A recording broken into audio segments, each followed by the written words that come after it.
2020, worst year ever.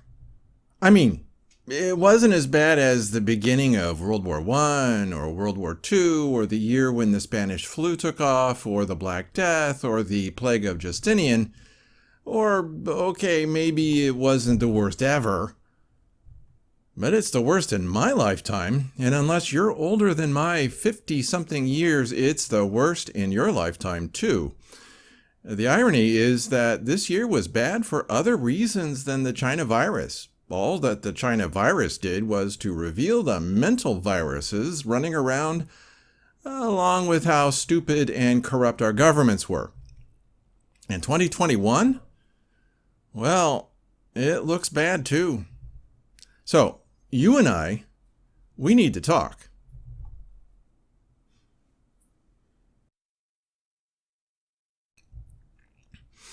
Welcome to the Shockcast. I'm John Little, recording on a cool Monday evening, January 4th, 2021.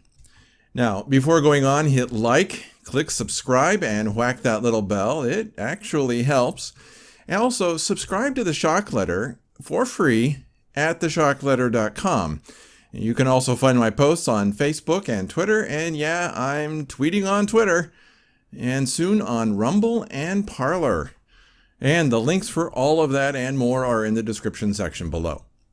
Most important of all, thank you for praying for this ministry. The world is getting and going downhill fast, and I want to make sure that you understand what is happening so that you can serve the Lord in these last days.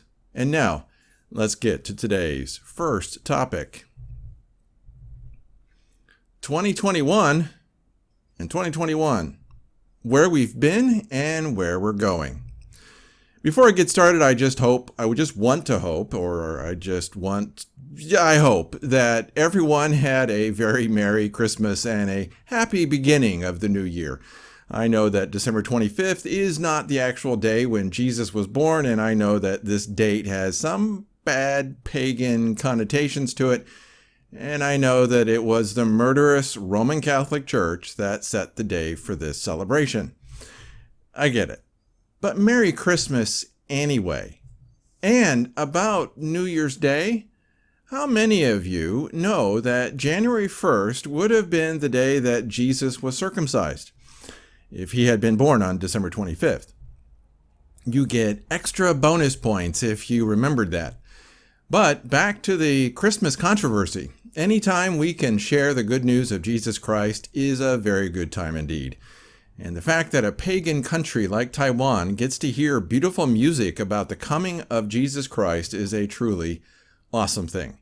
And as I was writing that bit of text, I had the windows open and was listening to a church choir belt out some glorious praise to God. Blocks away, but audible enough to sing along. Joy to the world. Indeed. And the pagans here in Tainan got to hear all of that. And outside of the cities of Taipei and Kaohsiung, there are few places on earth that are more pagan than Taiwan. All the stuff that Paul talks about in the Bible in terms of pagan temples are all here on this island off the coast of China. So I'm glad that we have Christmas so that we can share the gospel amid such darkness. Now, what was I going to talk about? Oh yeah, 2021 and 2021. And boy, did 2020 win big. Every year is a battle, and the older that you get, the more of a battle it becomes. And every year you hope that you are the one who wins. Unfortunately, all of us lost this one. 2020 beat all of us. Some of us got beaten more than others, but I'll tell you what got beaten the most. Our illusions. Most of you probably thought that your government was pretty bad. It's a common thought, but I doubt that any of you thought that your government was this bad, right? Even I was a bit surprised at how bad they showed themselves to be. I always knew that government officials and government workers were pretty stupid. I actually worked for the state government of Indiana for a short time, and I saw some really amazing stupidity. It was the most soul-destroying job that I've ever had. But I still did not believe that the government would take their stupidity to such an enormous level. They turned it up to 11 and kept going. Then there's the corruption, and it's sometimes difficult to tell the difference between corruption and stupidity. Some of the conspiracy theories running around have their origins in someone doing something really stupid that looked like it was evil. But once you allow for the colossal amount of stupidity out there, the corruption that is left is choking, mind-numbing. You wouldn't believe it if you weren't seeing it with your own eyes. Most people did not believe that their government could be as corrupt as it is right now. And the destruction of the illusion of benevolent government has been difficult for a lot of people to handle, even at times myself. And I find it strange that after all the years of looking at how corrupt government is, that I could still be shocked at how bad they are. And if you're as surprised and shocked as I have been, well, that just means that you had some illusions about government. And now those illusions are gone. You might say that 2020 was a kind of blessing in disguise. It showed us that things were not as good as we thought that they were, and that things were probably never as good as we thought that they were. What a painful thing. Oh, and here's another blessing in disguise, something that we probably would not have figured out as easily without the awfulness of 2020. The elites are stupid. I've spent decades knowing firsthand that the elites wanted to rule the world. I won't get into how I knew that here, but suffice it to say that I had a fairly well-connected relative who thought that the elite agenda was a good thing. And I always had this sense that the elites were pretty smart. They might have been evil and corrupt, but I thought that, at a minimum, they were pretty intelligent and even capable. Wrong. But I'm afraid that smart is the last thing that we can accuse the elites of being. They're dumber than a box of rocks and a bag of hammers. And I feel a little embarrassed that it took me so long to see how foolish they are. And no, I'm not talking about the colossal stupidity of denying the existence of God. That's a whole class of stupid all by itself. Only a moron could look at human history and current events and not realize that God is real. So if you believe in God, well done.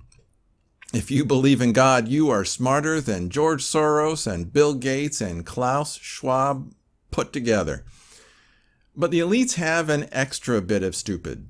What surprises me about their extra stupidness is just how unable the elites are to actually make their plans happen. They literally do not seem to know what they are doing. Their plans are a mess, their followers are worse, and their attempts to get us to agree with them have proven to be utterly pathetic. I know that sounds strange, and I know that the words "the Great Reset" sound ominous. And there's a lot of hullabaloo surrounding that phrase, especially when spoken with a thick Bavarian accent, like the one that Schwab has. And there's some realistic fear to go with that phrase, but the people who came up with the idea of the Great Reset are morons. No, really, morons. Klaus Schwab is a complete and utter mouth-breathing idiot. He's the perfect example of the Dunning-Kruger effect, where people believe that they are smarter and more capable than they really are. We all suffer a little bit of that Dunning-Kruger effect, but Schwab has it really bad. He's stupid and doesn't know it. Unfortunately, there's something really dangerous about stupid elites. What is becoming clearer and clearer to me is that we are in more danger from the stupidity of the elites than from any of their plans. As their dream of a brighter future falls apart, they will flail about with more and more energy trying to fix their dreams and killing lots and lots of us in the process. Just look at human history. The most dangerous people have always been those who believed that utopia was possible, that a glorious and perfect world was achievable if only they could get us all to believe it. Think of all the great massacres and genocides. They all started with the utopian idea and killed off those who didn't agree. One day, the greatest utopian to ever live will rise up and convince the world that he is a god. He will massacre all who disagree, and we will call him the Antichrist. How ironic that Jesus gave us a different message. He told us that we were incapable of utopia. He said that we were sinful and foolish, and that we needed a perfect God to come to earth to die for our sins. He gladly accepted false accusation and a sinner's death. He was humble and gentle and caring, and he called us to follow his example. I don't understand how God could love us so much. I don't get it, but I don't have to. I just have to accept it with all of my heart and all of my life. And I am grateful beyond words. One day, we might even be grateful at how awful 2020 was.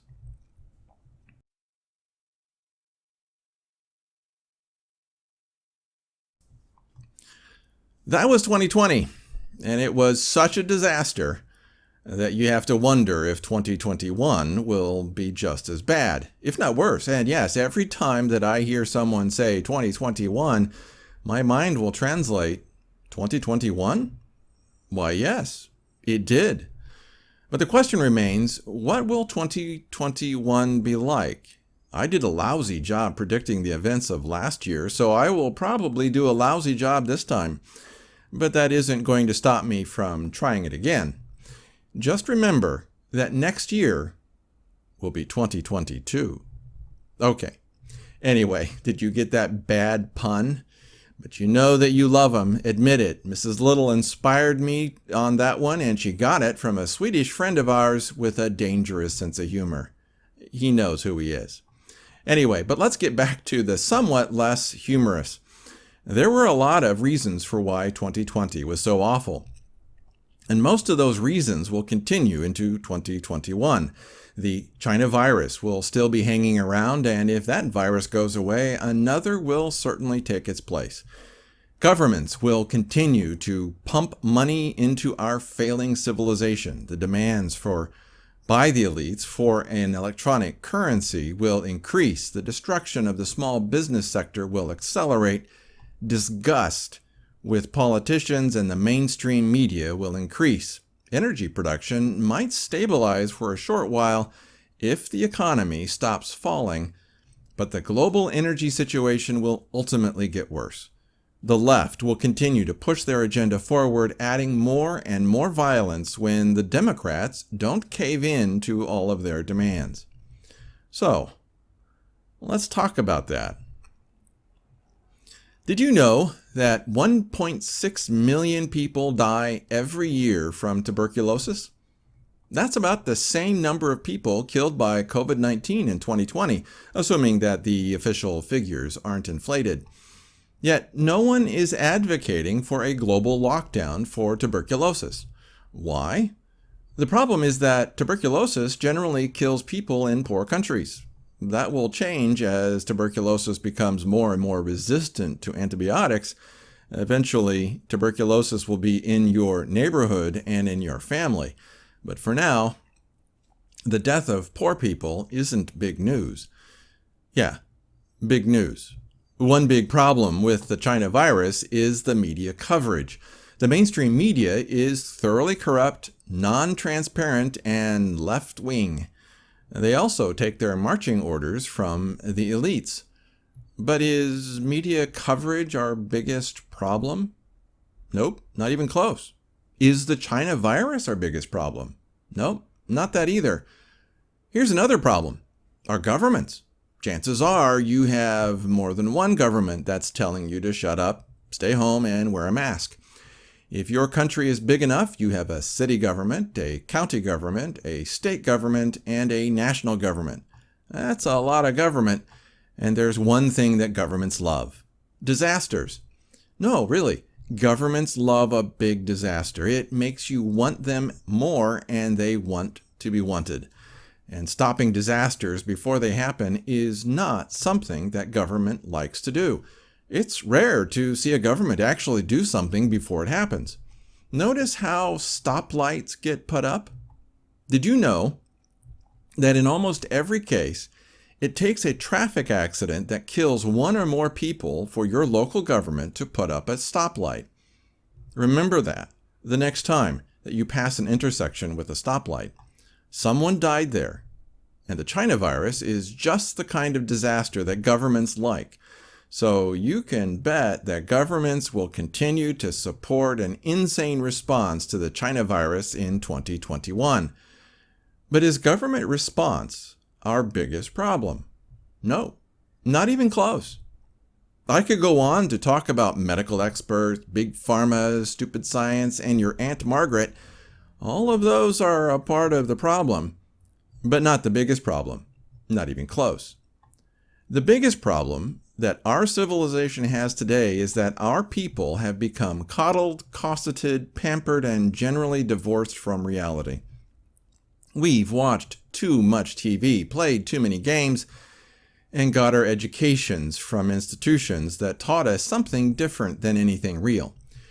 We also got fat, spent too much time thinking about sex. We got stupid, sinful, and soft. If you want to know the biggest problem, that's it. It's why 2020 was so bad, and it will be why 2021 will be just as bad. Human history has been full of disease and disaster for thousands of years. The problem is that we are no longer strong enough, moral enough, or even smart enough to handle disease and disaster. A better society would have told the mainstream media to shut up and sit down. A better society would have told their government to leave them alone or suffer the consequences. A better society would not have handled the China virus the way that they did in 2020. So in 2021, expect more of what we saw in 2020. Then there's the economic and financial situation of our world. It's a mess and getting messier. Interest rates are zero, government deficits are skyrocketing, personal debts are increasing faster and faster, and now the government is handing out free money. All of that will get much, much worse in 2021. However, it might not feel worse. That's the interesting thing about the economy. Things will probably continue as they are for a few more months. It might even be possible for the economy to improve a bit. It's hard to say, and I'm bad at timing the economy. But there's one thing that I can say with absolute certainty. The world economy is doomed. There is just no way that North America and Europe will be able to stop the economic and financial collapse that we will eventually experience. Too many of us have chosen sin, stupidity, and softness. And there's a quote that seems to apply to where we are now. Quote, "Hard times create strong men. Strong men create good times. Good times create weak men. Weak men create hard times." Close quote. And that was attributed to G. Michael Hopf. We've had a lot of good times over the past 5 or so decades. And we've used all of that ease and luxury to piddle away our future. We became soft, and we thought that it was a good thing. The elites look at how soft we are and think that it's awesome too. They love our corrupt complacency because it allows them to reshape the world into their own image. And one of the ways that they will do that is an electronic currency. I don't know if electronic currency will become a reality in 2021. We've been playing around with Bitcoin, Ethereum, and such like for years. And governments have started to see how they could get more power with such a currency. But there's a group of people that doesn't like the idea of an electronic currency. And it will surprise you to find out who they are. Are you sitting down? It's the central banks. Yeah, I know. I'm kind of surprised too, but it makes a lot of sense if you look at it through their eyes. You won't need banks if there's a digital currency. That's right. Banks go away if everything is digital. So the banks, especially the central banks, do not want a digital currency. The problem is that the banks keep going to the government for bailouts when they do something stupid. One day, our governments will tell the banks to accept a digital currency or no more bailouts. Who are the elites that are pushing for a digital currency? the IMF, Bill Gates, George Soros, the World Economic Forum, and a bunch of other elites, and your national government. I know that this might upset your idea about how the world runs and who is behind the idea of digital currency, but the one person who understands all of this better than anyone is Martin Armstrong. And he says this about digital currency, quote, "No, the central bankers are not the instigators. It was Christine Lagarde who, when at the IMF, was threatening countries they would be blocked from SWIFT if they did not give up all those who had accounts in these tax havens. Germany went as far as to violate Swiss law and paid bribes to bankers to leak records of the firms they worked for, which not even Hitler went that far. The entire digital currency idea was pushed by Christine Lagarde while at the IMF. But look closely. She is also a Board of Trustees member of Schwab's World Economic Forum, along with the new head of the IMF, Kristalina Georgieva. It was Schwab who got Lagarde to put into the IMF, and then he put her in the central bank. He then had Georgieva put into the IMF. People who always point to the central bankers really do not understand really do not know what is going on behind the curtain. Schwab is in league with Bill Gates and George Soros. Gates was pushing the digital currency at the United Nations. Melinda Gates was pushing the digital currency at the G20.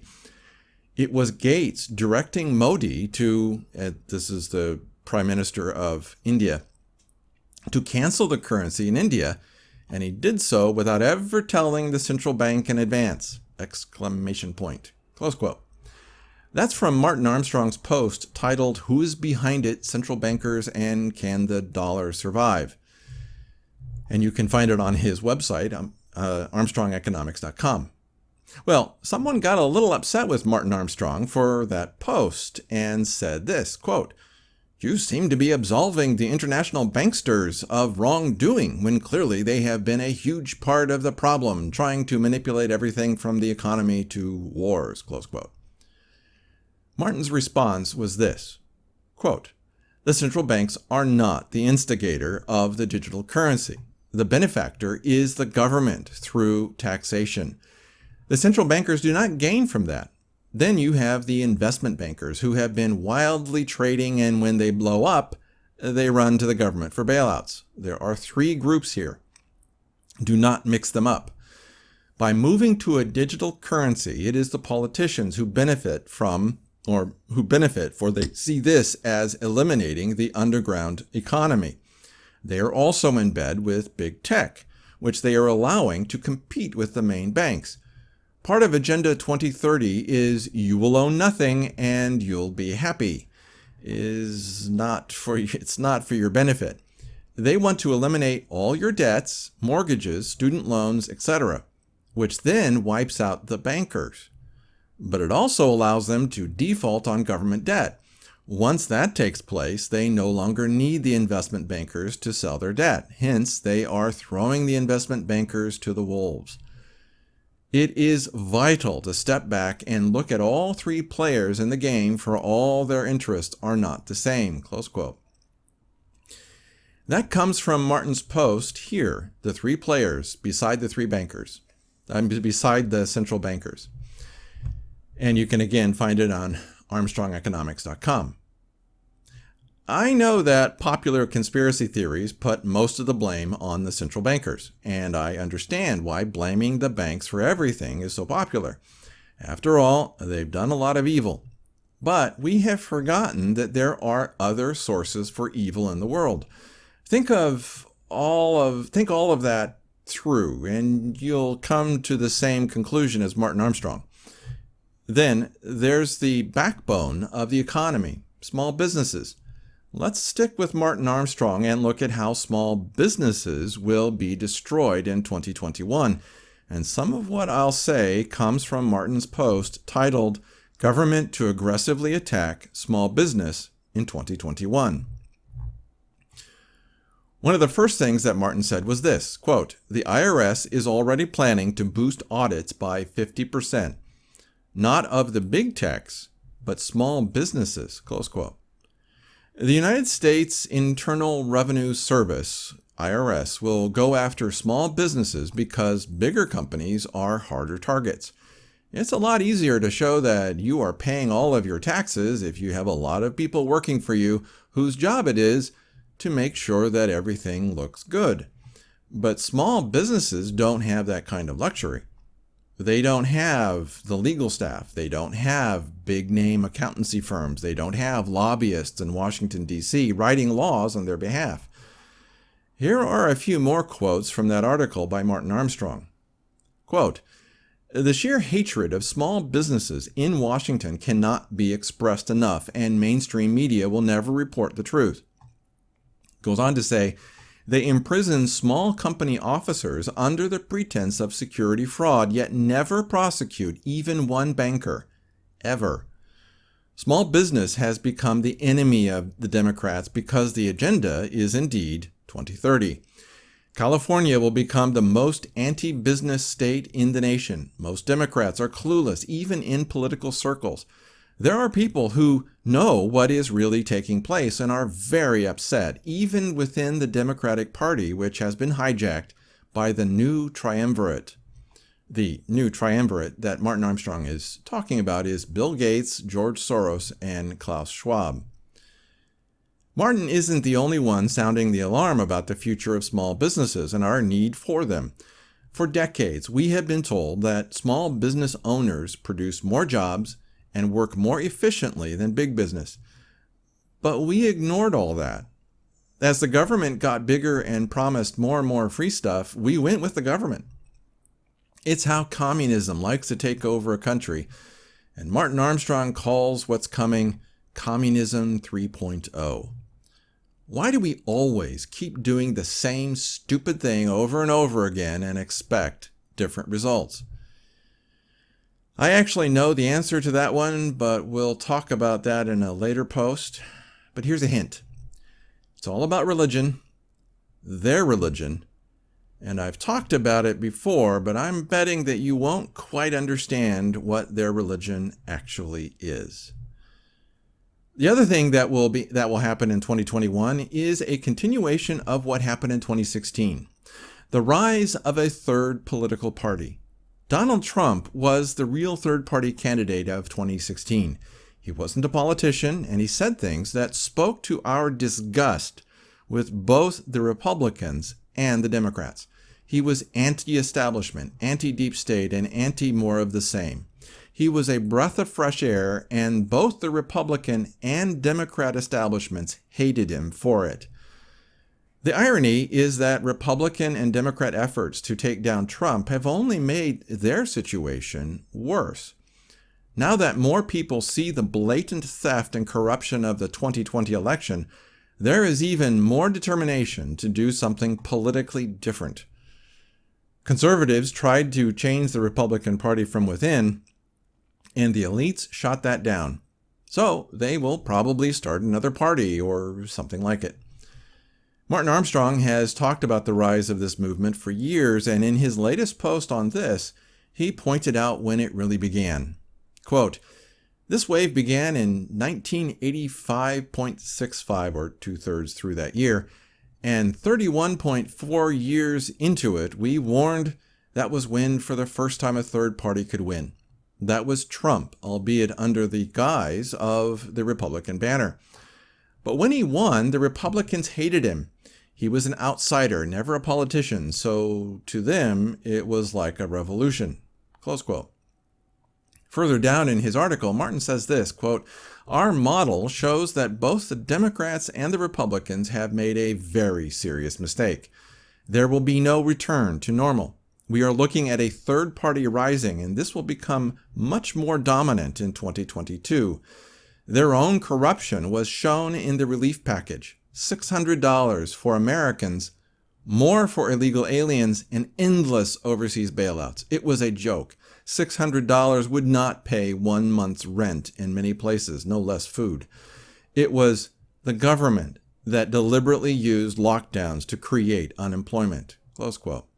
Read the rest of his article here. It's called The Split is Coming, again on ArmstrongEconomics.com. This movement is only going to increase in 2021, especially as dissatisfaction grows in America and the rest of the world. Political corruption has gotten too big to hide, and politicians have grown careless in their corrupt conduct. I have talked about energy since the very first post on Omega Shock. It is the defining element of our civilization, and we have forgotten how important it is. The good news is that we will continue to forget about energy as we struggle with other issues in 2021, but that's the best that I can tell you. We might even have a leveling off of the fall in energy production in 2021, but we will not get back to what we had in 2018 or even 2019. The best years of the global economy are behind us. It's all downhill from here. Remember the following phrase because it's our future. Permanent decline. Even if we decided to become smart, hardworking, and moral, our civilization would still decline, and that decline would be permanent. It would take a true miracle to get back to where we were in 2018. This permanent decline is what we are experiencing right now, and it will not get better, ever. Hopefully, we won't see the effects of the decline in energy production until 2022, but it's hard to say. However, you can bet that the left will pounce on any chance to create mayhem. They will not be happy with the Democrats now that they are in power. Democrats might talk big socialism to get votes, but they're really just fascists in disguise. Antifa, or Antifa, and their ilk have always been the useful idiots that power-hungry politicians look for. Promise free stuff, and the idiots will flock to your banner. Bernie Sanders won a lot of idiots to his free stuff army, and lots of Democrats followed his example. But we might be close to running out of free stuff. It happens. So expect more violence. You knew that it was going to happen, but it needed to be said. If you live in an area where people might take what you have and kill you while they do it, now might be a good time to move. When things fall apart, your best resource will be good neighbors, and your biggest threat will be bad neighbors. So make sure that you have enough good neighbors to help see you through what is coming. Oh, and be a good neighbor. But let's hope that 2021 will be a good year for you and for all of your loved ones. Now, another thing that I hope for is a more effective ministry for 2021, for this one. Omega Shock, The Shock Letter, and my 2 books, When Jacob Returns and Ezekiel's Fire. This isn't a New Year's resolution. I don't do those. I never have. I always thought that they were kind of silly. You either do what you need to do or you don't. Relying on an artificial start to a new year to make an important life change always seems foolish to me. But a new year is often a good time to announce changes, or at least directions. So here they are. Drum roll, please. My changes for this year from 2020? Pretty much nothing. Oh, I'll be making changes in some of the details of what I'm doing, but it won't change the fact that I'll be working as hard as I can for as long as I can on what I can. You need me to do that, so I will. But I have some expectations for this ministry in 2021. Hopefully over the next few days and weeks, the technical issues that have plagued my 2 servers will stop being a plague. There seems to be a light at the end of the tunnel. Lord willing, that light isn't a train. I expect to have finished When Jacob Returns and Ezekiel's Fire sometime in 2021. I had hoped to be done with both of those books and have them in print long before now. It was a good thing that there were delays, but I'm not happy about those delays. Lord willing, those books will be finished before the year is out. I will also be trying new ways to get the word out. I've been spending more time on Twitter, and I might continue to do that. I will be looking at alternatives to YouTube. I will be trying to find new ways to engage and interact with readers and listeners. And I will rely upon the Lord to direct me to the right changes for 2021. I have heard good things about Rumble and Parler, and will be moving towards those platforms also. As always, 2021, just like all previous years, is in the hands of God, where it belongs. Our Lord knows what He is doing, and our needs are never ignored or forgotten. As long as we commit our way to Him, He will direct our path. God is good, always.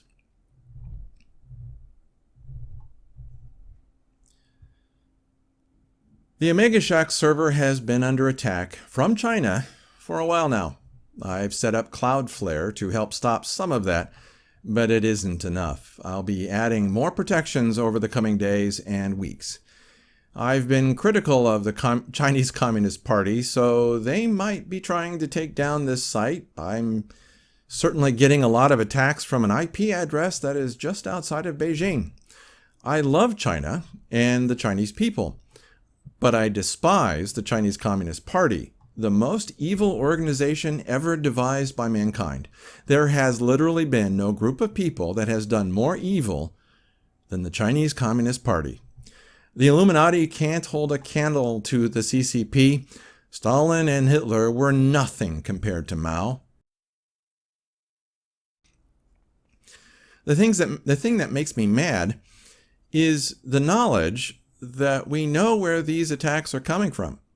Those who are running the internet could block those servers easily. Just a few keystrokes and they would be stopped. But the morons running the internet don't want that. There's literally no reason for the constant attacks except for the implicit permission and support by the bags of dirt running the system. There are reasons why they want these attacks to continue, but all that I have right now are suspicions. And really, just suspicions and large log files that are full of the addresses of those who are trying to break into the servers running Omega Shock, the Shock Letter, Ezekiel's Fire, and When Jacob Returns, and the other sites that I'm running. By the way, Martin Armstrong is having some of the same kinds of problems over at ArmstrongEconomics.com, so I'm not alone in this one. Hopefully, things will get better over the next few days and weeks. I'm really getting tired of all the technical issues. Worse, this latest bit of technical difficulty comes on top of a titanic struggle that has gone on for months.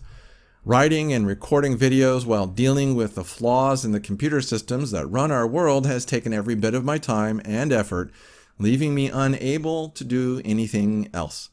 It started in early September with the seemingly benign idea of replacing a badly worn out computer with one that might last another 4 years. What I got instead was a box that churned out some of the worst, most incomprehensible crashes, blue screens of death, that I've ever seen. I think that I might still have a little PTSD from all of that. There's a certain shade of blue that still gives me the shivers whenever I see it. What a nightmare that was. Then I decided to switch to a different internet server. Actually, 2 different servers. That has not gone as smoothly as hoped. One of the web hosting providers that I chose forgot to tell me that they limit the number of outgoing emails that you can send to just 100 per hour. Then, when I chose another web hosting provider, one that let me send as many emails per hour as I liked, only I discovered that I had to build up the server from scratch. I wasn't quite expecting that, which was why I was up till 5:20 a.m. Christmas morning trying to get Debian installed, configured, and running on a remote computer via command line interface. It brought home to me just how awful our technology is. You thought that we have this absolutely fabulous set of computer networks that run our world. And some of it really is pretty awesome. After all, I'm able to write articles and record videos from a tiny island off the coast of China, while you are probably somewhere in the United States, literally on the other side of the planet. That's pretty great, right? Right.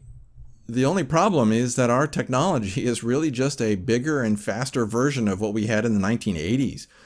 What I've had to do over the past days and weeks isn't all that different than what I did on the VAX 11780 when I was in college, or even on any of the other Unix type systems that I worked on. But at least in the 80s, the software was generally well written. Today our software is badly written, poorly documented, and run by managers who don't really know what they are doing. In the 80s, a few kilobytes of memory and a megabyte of storage was pretty cool. 40 years later, we have gigabytes of memory and terabytes of storage, but we've thrown a lot of that advantage away with sloppy programming. And if we somehow get our applications to work, we forget that people need good documentation to use them. And then there are the managers who seem to be clueless about what any of this means. Take Intel Corporation as an example. When was the last time that they had a truly unique innovation? At least one that worked. For years, they dominated the CPU industry. But they were only able to do that because their competition, essentially AMD, made a big mistake. Advanced Micro Devices, or AMD, had a history of coming up with new ways to make old technology work better. They were the first to make 64-bit CPUs possible for the average PC. They were the first to create multiple core CPUs. They did a lot of things well before they tried something codenamed Bulldozer. That blew up in their faces, giving Intel a chance to coast along and make money without working too hard for it. If you haven't figured this out by now, Intel Corporation is run by complacent, lazy engineers that don't have a shred of ingenuity. They only start working hard when AMD kicks them in the butt. Unfortunately, that's the story of all the marvelous technology that you see. Very little of all that high tech is really new or even all that innovative. Yeah, it's more compact, it might be faster, there are more pretty pictures involved, but underneath all of that shininess is a hodgepodge patchwork of chewing gum and baling wire. And the only marvelous thing about it is that they've been able to keep it working. We had 40 years to make something new and interesting, and we didn't. And that's one of the reasons why all of what we are going through is so annoying. We wasted our chance to make something great and even impressive. Instead, we let morons take over and run our world. Oh, and here's another thing that makes me mad. Programmers and the managers who run programming teams. They never seem to understand that security is important. It's always tacked on afterwards as an afterthought. It's like creating a nice shiny new car and forgetting to put in the brakes or door locks or keys for the ignition. Yeah, it's that stupid. What makes me even more mad is our lack of willingness to track down the persons of uncertain parentage who exploit security vulnerabilities. We could stamp out the scammers and spammers. We could get rid of child pornography and the heroin trade. We could get rid of a host of evils that run rampant on the internet, but we won't, because we don't want to.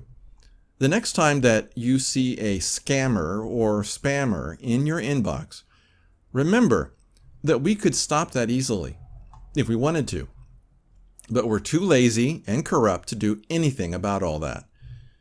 This is where I think the Antichrist fits in. No, not the Antichrist himself, but the guy in Revelation 13 that has two horns like a lamb but speaks like a dragon. Revelation 13:11. I'm willing to bet that he will be like Steve Jobs or Henry Ford. He'll be absolutely brilliant and innovative. He'll be at just the right place at just the right time to create something interesting that turns the world upside down. Maybe he's the one who fixes our badly managed internet. Maybe he's the guy who creates an operating system that isn't just a graphical interface for a Unix command line. Of course, at the same time, there will be the Antichrist, who is a military leader with political power. So there will be two brilliant men who will be able to take over the world. And I'm betting that this brilliance and innovation will be a complete surprise and seemingly come from out of nowhere. A couple weeks ago, when we were going through the local Costco, I found Mrs. Little standing at the book table. A dangerous thing. She picked up Thomas Sowell's book on economics, translated into Chinese, and yes, that's the woman I'm married to. But as I looked around the table, I saw the Peter Principle and told her that the Peter Principle is more important than the book on economics. So she got both. And yes, Basic Economics, A Common Sense Guide to the Economy by Thomas Sowell, is a great book to read if you want to learn about economics. Again, the more important book is The Peter Principle, Why Things Always Go Wrong by Dr. Lawrence J. Peter and Raymond Hull. The observations in that book speak more to how the world actually runs than any book on economics. The Peter Principle basically says that people get promoted to their level of incompetence. Someone who is a great clerk will often get promoted to middle manager. If she's a reasonably good manager, she'll get promoted to department head. If she keeps doing a reasonably good job, she'll keep getting promoted until she is unable to do her job. If she turns out to be a terrible head of her department, she'll stop getting promotions. But she'll stay on as the head of her department and continue making horrible decisions. That's how organizations work. Everyone who is good at an entry-level position gets promoted if they do well at their mid-level position. If they do well there, they get another promotion. Eventually, they get promoted to a job that they just aren't able to do. My first technical writing job was just like that. My boss was a great technical writer. He was so good that he got promoted to the head of the writing team. He was absolutely terrible at that position and completely mishandled my assignment. I was a Unix guy who was given the job of maintaining the API guide for an OS 390 application. If you know anything about Unix and OS 390, you'll know that they do not mix at all. And the team leader could not see the problem. He's a great guy, but even to this day, he still doesn't quite understand what happened. It's okay. He's a good guy. A worse example happened when I was back in the US. I found a job writing guides for a custom application being developed in-house for the Indiana Department of Child Services. The government of Indiana was spending millions upon millions of dollars to develop this software. But the head of the department, tasked with running this effort, destroyed all of it through inept management. Millions upon millions of dollars and a massive amount of effort were lost because the manager running the program had been promoted to her level of incompetence. And there was absolutely no way that you could tell her that she was destroying the program, along with everything that she touched. She had probably been a great social worker. She might even have been a great manager of social workers. But when she was promoted to a job that oversaw in-house software development, she was terrible. It was the most soul-destroying experience that I'd ever had. At least the most soul-destroying job that I'd ever had. But it helped me see how government agencies work and how they are ruled by the Peter Principle. And it also encouraged me to take the first opportunity to leave the US for Asia to do evangelism. It was God putting me in an uncomfortable position so that I would make the right decision at the right time. I'm just sorry that it had to be the destruction of an IT department to make it happen. The main thing that you need to understand is that large organizations always fail. And a big part of this failure is due to the promotion of good people to positions that they just cannot handle. And since more and more of the world is being managed by big organizations, the world will continue to be horribly managed.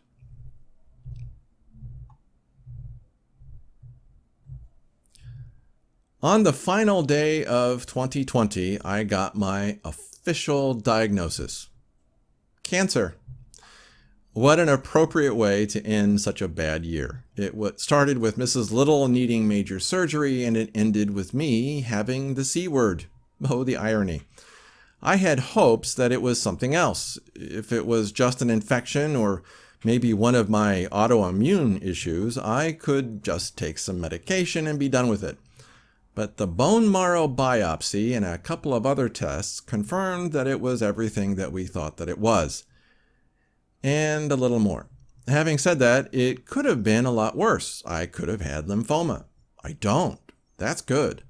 So what my oncologist has confirmed is this. I have chronic lymphocytic leukemia, stage 2. We had thought that it would be no worse than stage 0, but no such luck. There are 5 stages to chronic lymphocytic leukemia, CLL, starting with 0 and ending with 4. And I've got stage 2, at least stage 2 symptoms, so that's that. The good thing is that there's no need for treatment yet. I am not suffering from anemia, which is stage 3, and it could take a while before that happens. I could go for years without ever reaching stage 3. Actually, if you had to choose a cancer, this version of leukemia is probably one of the best.